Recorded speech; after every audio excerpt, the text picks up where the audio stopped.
যদি কারো শনি সাড়ে চলে কিংবা কুণ্ডলিতে শনি মহারাজ খারাপ স্থানে থাকে, তবে এই রেমেডিটা প্রত্যেক দিন পরপর 43 দিন করুন। কোনো একটি শুক্ল পক্ষের শনিবার থেকে শুরু করবেন। অশ্বত্থ বা পিপুল গাছের নিচে প্রতি সন্ধ্যেবেলায় একটু কালো তিল মিশিয়ে সর্ষের তেলের প্রদীপ জ্বালান। মনে রাখবেন, প্রদীপের শিখাটি যেন পশ্চিমমুখী থাকে। লাল কিতাব অনুযায়ী গুরুর ঘরে শনি মহারাজ শান্ত থাকে।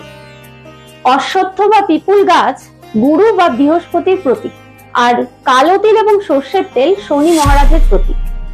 রেমেডিটা সিরিয়াসলি পরপর 43 দিন করুন এবং রেজাল্টই আপনি নিজেই দেখতে পারবেন। কিন্তু মনে রাখবেন, 43 দিন যেন পর হয়। একদিনও যদি আপনি ভুলে যান তাহলে কিন্তু আবার ফার্স্ট ডে থেকে কাউন্ট করতে হবে। সকলে ভালো থাকবেন, সুস্থ থাকবেন। ওম নমঃ শিবায়। জয় ভৈরব বাবা।